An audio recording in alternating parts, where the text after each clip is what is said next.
Good morning बच्चों। Hello study point में आपका फिर से दिल की गहराई से स्वागत है।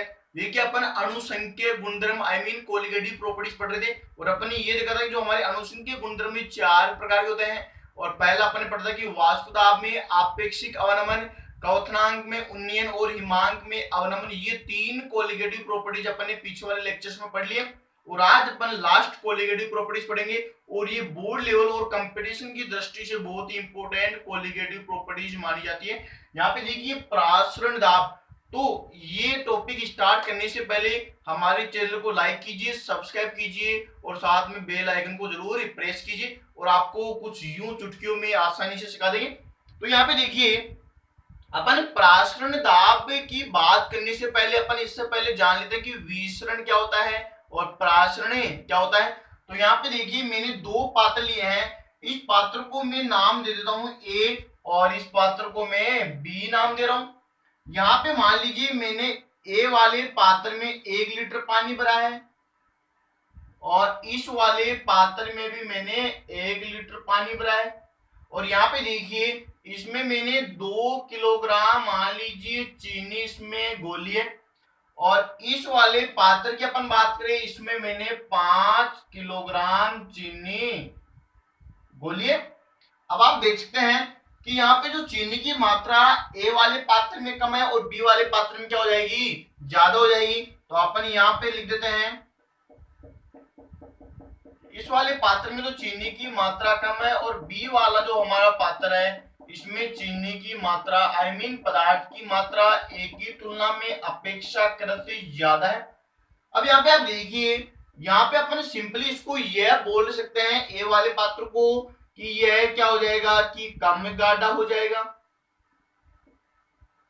और कम गाढ़े को अपन साइंस की टर्म्स में बोलेंगे अपन कि कम सांद्र।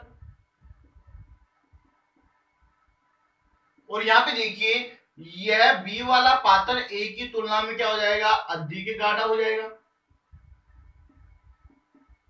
या अपन इसको बोल दे कि अधिक सांद्र। अब आप बता सकते हैं, अब देखिए पहले अपन विसरण की बात कर लेते हैं। तो यहाँ पे ये अधिक सांद्र है और ये क्या है, कम सांद्र है। तो अधिक सांद्र से कम सांद्र की ओर पदार्थों की गति ही क्या कहलाती है, विसरण कहलाता है। तो यहाँ पे अपन विसरण की परिभाषा लिख देंगे, अधिक सांद्र विलयन से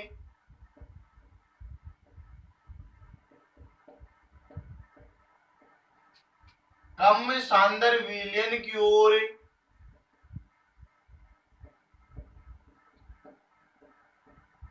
यहाँ पे पदार्थों की गति होती है, याद रखिए। और यहाँ पे पदार्थ कौन है, इसमें क्या मिलाया गया है, चीनी है। तो अपन बोल देंगे कि अधिक सांद्र विलयन से कम सांद्र विलयन की ओर चीनी की गति विसरण कहलाता है। अब देखिए अपन परासरण की बात करते हैं। परासरण इसका थोड़ा सा विपरीत प्रक्रम है। यहाँ पे परासरण में कम सांद्र विलयन से अधिक सांद्र विलयन की ओर किसकी गति होती है, याद रखिए विलायक की गति होती है। वेरी वेरी इंपोर्टेंट पॉइंट है। और यह जो परासरण है ये अर्धपारगम्य झिल्ली द्वारा होता है। यह अपन ने बना दी है अर्धपारगम्य झिल्ली, SPM सेमी परमिएबल मेम्ब्रेन। अब देखिए अपन यहाँ पे परासरण की परिभाषा लिखेंगे कि कम सांद्र, और कम सांद्र को अपन बोल सकते हैं तनु विलयन भी। कम सांद्र विलयन से अधिक सांद्र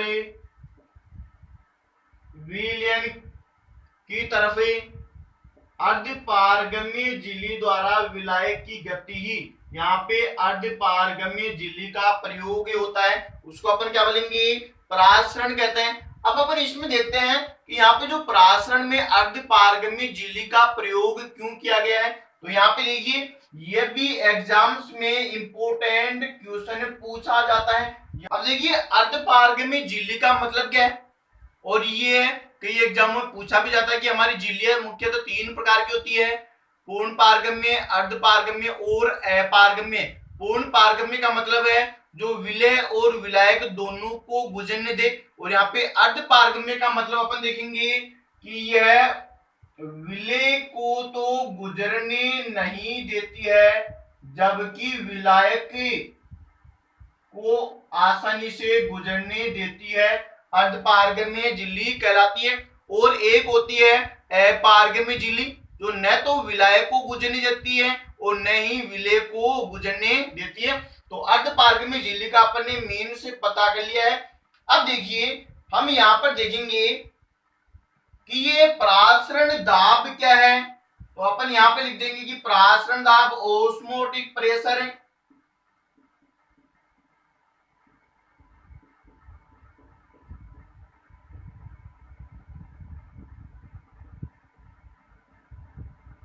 और ये अपने आप में एक कोलिगेटिव प्रॉपर्टीज मानी जाती है। मान लीजिए यहाँ पे देखिए कम सांद्र विलयन से अधिक सांद्र विलयन की ओर अर्धपारगम्य झिल्ली द्वारा विलय की गति हो रही है, इसको अपन क्या बोल रहे हैं, प्रासरण बोल रहे हैं। और यहाँ पे देखिए मैंने कुछ दाब यहाँ पे पी बाह्य दाब आरोपित कर दिया है, यहाँ पे लिख रहे हैं कुछ बाह्य दाब मैंने आरोपित किया है यहाँ पे। तो ये जो बाह्य दाब है इस विलायक को कम सांद्र विलयन से अधिक सांद्र विलयन में आने से रोकता है, इसको अपन क्या बोलेंगे, प्रासरण दाब कहते हैं। तो हम यहाँ पे लिख देंगे कि अधिक सांद्र विलयन में उत्पन्न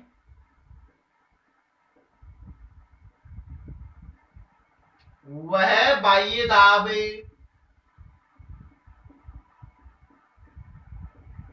जो विलायक को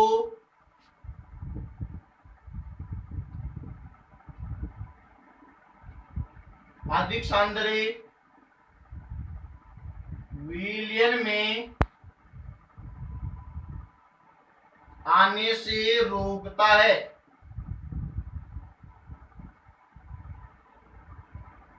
ऑस्मोटिक प्रेशर कहलाता है।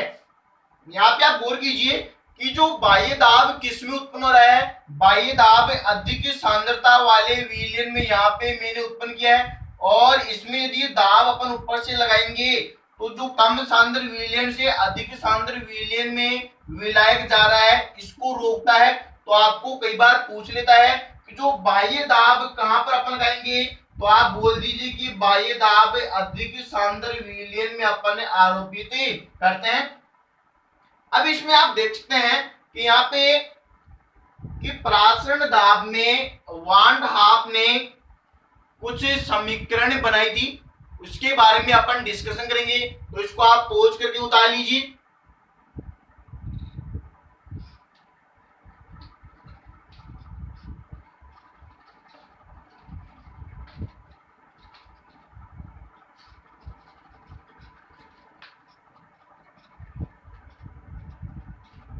यहाँ पे देखिए वान हाफ ने एक प्रासरण दाब समीकरण जनरेट की और वो विभिन्न नियमों के आधार पर उसका निर्माण किया गया। तो अपन बोलेंगे कि वान हाफ ने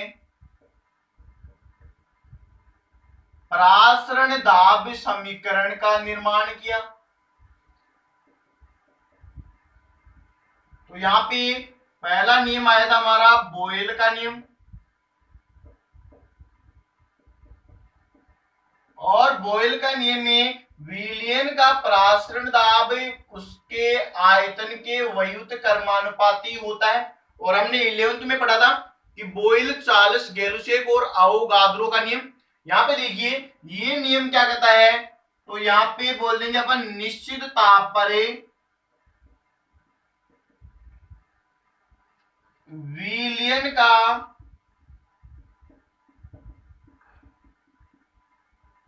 प्रासरण दाब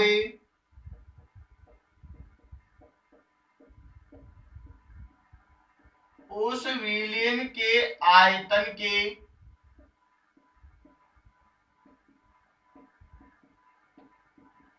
व्युत कर्मानुपाती होता है। यही हमारा बॉयल का नियम है, ताप का नियम, या इसको अपन बोल सकते हैं गेलुसे का नियम।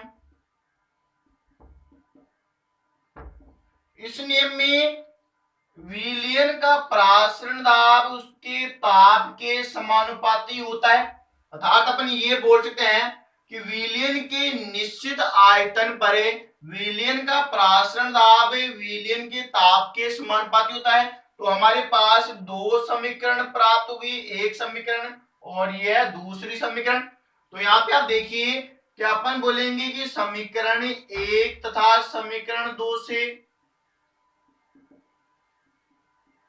और अपन ये जानते हैं यदि किसी भी समीकरण का एक भाग समान है तो अपन दोनों समीकरणों को अपन बराबर कर सकते हैं। तो यहाँ पे अपन लिख देंगे कि प्रासरण दाब समानुपाती 1/v, और दूसरी हमारे समीकरण क्या है कि प्रासरण दाब समानुपाती टेम्परेचर। तो यहाँ पे अपन लिख सकते हैं प्रासरण दाब समानुपाती टेम्परेचर अपॉन आयतन, और हम यहाँ पर इस समानुपाती के निशान को हटाएंगे तो हमारे पास एक कांस्टेंट आता है, उसको अपन बोलते हैं आदर्श गैस नियतांक। अब देखिए अपन यहाँ पे यदि n मोल के लिए बात करें, यहां पे लिख देते हैं यदि n मोल हो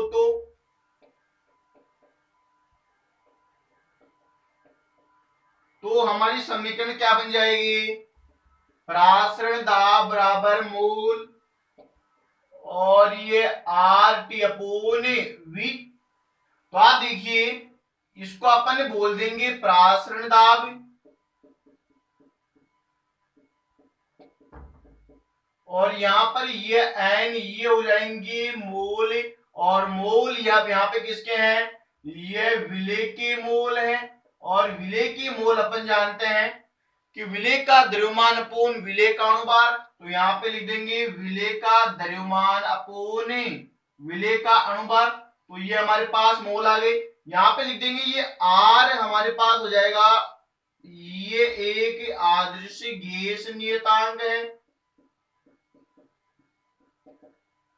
जिसको अपन S के द्वारा भी डिनोट कर सकते हैं, क्योंकि यहाँ पर ऑस्मोटिक प्रेशर के बारे में बात करें, इसकी वैल्यू अपन जानते हैं 0.0821 लीटर एटमॉस्फेयर प्रति मोल प्रति केल्विन। ये जो आदर्श गैस नियतांक की हमारे पास वैल्यू आ चुकी है।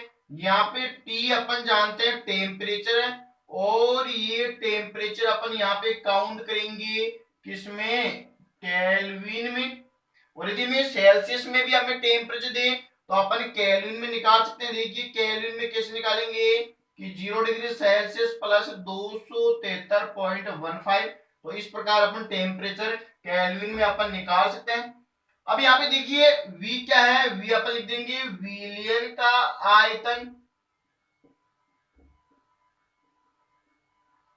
तो हमारे पास एक समीकरण निकल के आती है पाई बराबर NRT अपॉन V, और इस समीकरण को ही अपन बोल देंगे प्रासरण दाब समीकरण।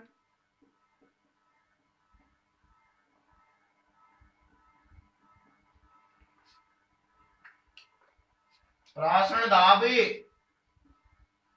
समीकरण, और ये वेरी वेरी इंपोर्टेंट समीकरण मानी जाती है।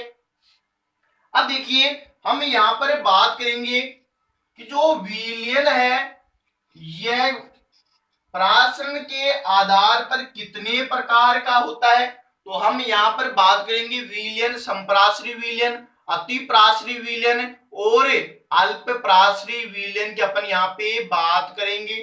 तो देखिए यहाँ पे पहले विलयन अपन देखेंगे प्रासरण दाब के आधार पर विलयन कितने प्रकार का होता है, लिख देंगे विलयन हमारा 3 प्रकार का हो जाएगा। और यहाँ पे देखिए अपन जो विलयन की बात करेंगे कि संप्रासरी विलयन क्या है, अतिप्रासरी विलयन क्या है, या अल्पप्रासरी विलयन क्या है। तो ये अपन ने एक सापेक्ष यानी कि एक विलियन से दूसरे विलियन के सापेक्ष उसकी क्या पोजीशन है। तो यहाँ पे अपन देखेंगे, पहले अपन बात करेंगे समपराश्री विलियन। समपराश्री का मतलब है कि ऐसे दो विलियन जिनके प्रासरण दाब आपस में समान पाए जाते हैं। तो यहां पे अपन लिख देंगे कि ऐसे विलियन जिनके प्रासरण दाब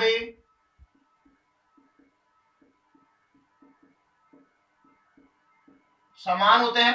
अब अपन देखेंगे यहाँ पे प्रासरण दाब क्या है कि जो पहले का प्रासरण दाब 1 के द्वारा डिनोट कर रहा हूं, दूसरे के प्रासरण दाब को मैं 2 के द्वारा डिनोट कर रहा हूं।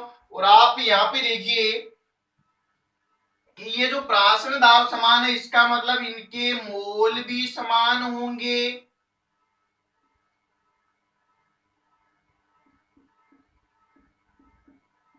और यहाँ पर आयतन भी आपस में समान होंगे। अब आप देख सकते हैं अपन ने ये पढ़ा था कि हमारी सांद्रता क्या होती है, प्रासरण दाब अपोन आयतन, ये हमारी सांद्रता होती है। तो यहाँ पे आप देख सकते हैं कि प्रासरण दाब भी समान है, तो यहाँ पे सांद्रता भी क्या हो जाएगी, समान हो जाएगी।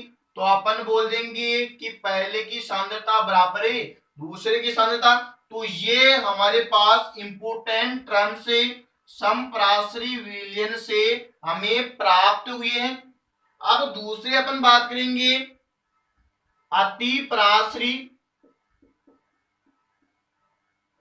अतिपराश्री विलयन हाइपरटोनिक सॉल्यूशन।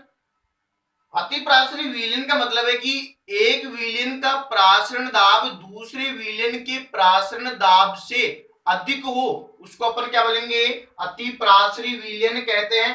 तो यहां पे अपन बोल देंगे कि ऐसा विलयन है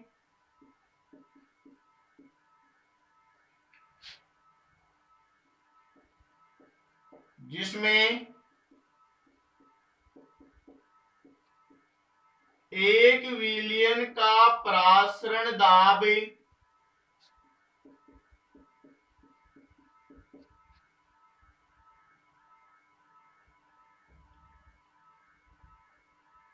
दूसरे विलयन के प्रासरण दाब से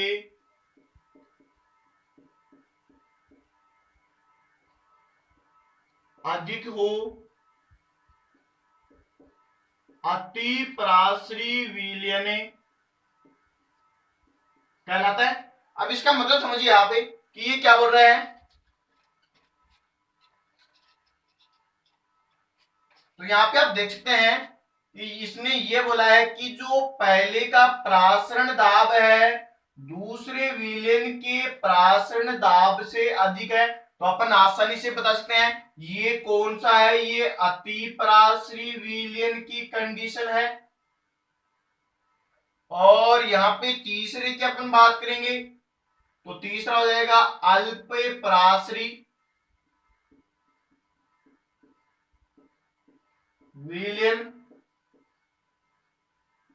तो यहां पे अपन बोल देंगे कि ऐसा विलयन है जिसमें एक विलयन का प्रासरण दाब दूसरे विलयन से कम हो। यहां पे अपन ने क्या बोला है, यहां पे देखिए अपन ने अधिक बोला है क्योंकि यहां पे क्या बोलेंगे, कम बोलेंगे। तो यहां पे लिख देंगे ऐसा विलयन जिसका प्रासरण दाब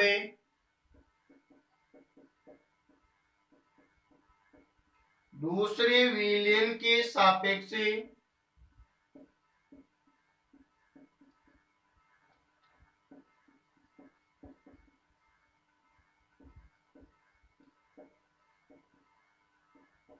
कम प्राप्त हो, अल्पप्राश्री विलयन कहलाता है। इसका मीनिंग क्या है कि जो इसका प्रासरण दाब दूसरे के सापेक्ष क्या है, कम है। तो इसको अपन क्या बोलेंगे, अल्प प्रासरी विलयन कहते हैं। तो देखिए अपन प्रासरण के दाब के क्वेश्चन देखेंगे, इसमें किस प्रकार के क्वेश्चन बनते हैं और किस प्रकार क्वेश्चन एग्जाम में पूछे जाते हैं। तो यहाँ पे अपन कुछ एग्जाम में पूछे हुए क्वेश्चन के बारे में डिस्कशन करेंगे। तो देखिए यहाँ पे क्या क्वेश्चन दिया गया कि 5% W/V शर्करा विलयन 0.0877% W/V अज्ञात विलय के विलयन में, अज्ञात विलय के विलयन के साथ संप्रासरी है। तो अज्ञात विलय का अनुभार हमें यहाँ पर पूछा गया। तो आप देखिए यहाँ पे संप्रासरी का मतलब क्या होता है कि एक विलयन का प्रासरण दाब दूसरे विलयन के प्रासरण दाब के बराबर होता है। और यहाँ पे अपन ने ये देखा था कि जो हमारा प्रासरण दाब क्या होता है, ये होता है कि मोल RT/V, और यहाँ पे अपन बोल देंगे NRT/V। अब आप देखिए यहाँ पे जो R है ये आदर्श गैस नियतांक दोनों में है, तो ये कैंसिल हो जाएगा। यहाँ पे टेम्परेचर इसमें दिया नहीं है, तो टेम्परेचर दोनों क्या हो जाएगा, समान हो जाएगा। ये भी क्या है, कैंसिल है। इसमें आयतन का जिक्र यहाँ पे किया है कि 5% जो विलय का भार है वो 100 ml विलयन में उपस्थित है। और यहाँ भी यही है कि 0.0877 विलय 100 ml विलयन में प्रेजेंट है।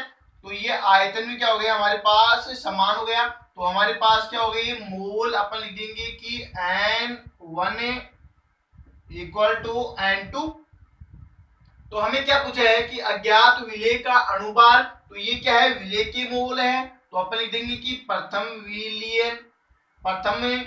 विलयन में विलय का द्रव्यमान अपोन विलय का अनुभार, और इसको भी अपन लिख देंगे कि द्वितीय विलयन में विलय का द्रव्यमान अपोन विलय का अनुपात। ये हमारे पास आ गया। अब देखिए आपको 5% W/5% आपको दिया गया है, W/V यहाँ पे दिया गया है। इसका मतलब है कि इसमें विलय कितना है, विलय 5 ग्राम है। 5 ग्राम विलय 100 ml विलयन में उपस्थित है। इसका मतलब ये होता है, तो हमें विलय लेना है, कितना लेना है, 5 ग्राम हमें विलय लेना। तो अपन यहाँ पे लिख दिए 5 ग्राम। और यहाँ पे देखिए जो विलायक शर्करा का विलयन है, और यहाँ पे शर्करा देखिए क्या होती है, C12H22O11। इसका अनुभार क्या होगा, तो यहाँ पे देखिए कार्बन 12 है और एक कार्बन का 12 ग्राम होता है। यहाँ पे हाइड्रोजन 22 है और एक हाइड्रोजन का 1 ग्राम होता है। यहाँ पे देखिए ऑक्सीजन कितने हैं, ऑक्सीजन 11 है और एक ऑक्सीजन का 16। तो इसका अनुभार यानी कि हमारे पास जो M1 कितना आ गया, यह आ गया हमारे पास 342 अनुभार इसका आ चुका है। किसका, प्रथम विलयन में विलय का अनुभार हमारे पास आ चुका है 342।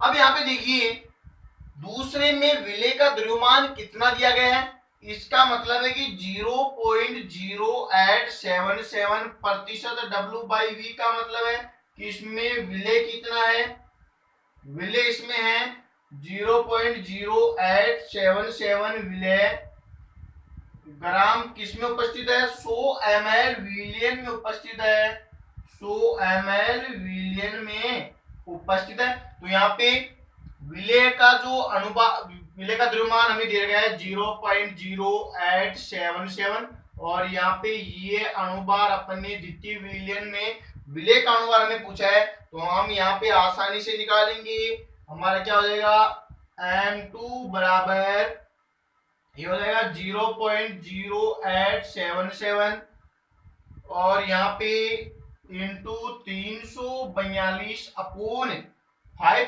तो ये हमारे पास सिंपली क्वेश्चन हल हो चुका है। अब देखिए हमें इसी प्रकार दूसरा क्वेश्चन पूछा गया है कि बोला गया है कि 4%, दूसरा क्वेश्चन हो जाएगा 4% यूरिया का विलयन एक अन्य कार्बनिक यौगिक बी के 12% विलयन के साथ संप्रासरी है तो बी का अणुभार हमें पूछा है कि बी का अणुभार निकालिए। तो अपन कैसे निकालेंगे? तो देखिए सिंपली है, हमें यहां पर क्या बोला गया है, यहां पे देखिए संप्रासरी है। संप्रासरी का मतलब क्या होता है कि एक विलयन का प्रासरण दाब दूसरे विलयन के प्रासरण दाब के बराबर होता है। और हम यहाँ पर बात करेंगे कि ये क्या होता है कि N1A और RT/V, और इसको लिख देंगे N2 RT/V। यहाँ पे देखिए ये जो RT ये तो क्या दोनों में सेम है, और यहाँ पे आयतन भी दोनों क्या सेम है। तो हमारे पास प्रथम विलयन की मोल अपॉन द्वितीय विलयन की मोल। अब देखिए प्रथम विलयन की मोल हमें अपन बोल देंगे कि प्रथम विलयन का द्रव्यमान अपॉन सॉरी विलय, और यहाँ पे प्रथम विलय का अनुपात, और इसमें भी अपन इस प्रकार ही लिख देंगे। अब हमें क्या देंगे कि प्रथम विलयन में विलय का द्रव्यमान कितना है, 4 ग्राम। तो अपन लिख देंगे कि प्रथम विलयन में विलय का द्रव्यमान हमें दे रखा है 4 ग्राम है, और विलय का अनुभार, यहाँ पे विलय का अनुभार अपन निकालेंगे कि विलय कौन है, यहाँ पे यूरिया है, और यूरिया अपन जानते हैं क्या होती है, NH2CONH2। तो यहाँ पे देखिए नाइट्रोजन यहाँ पे कितने हैं, नाइट्रोजन 2 है।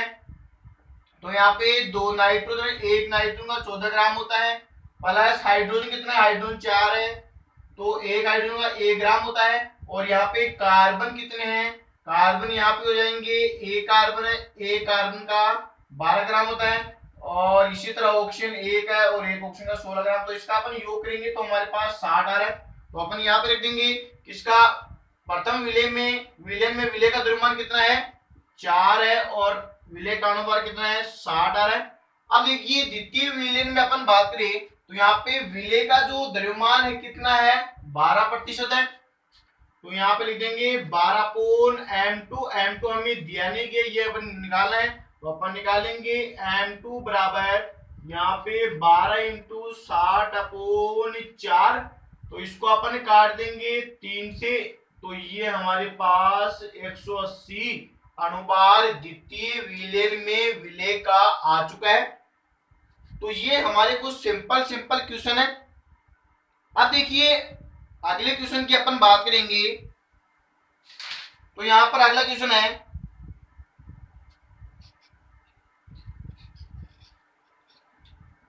तो यहां पे देखिए तीसरा क्वेश्चन हमारा हो जाएगा,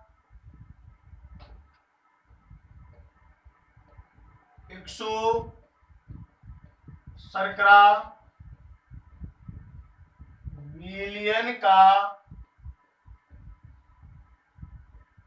प्रासरण दाब 300 केल्विन ताप पर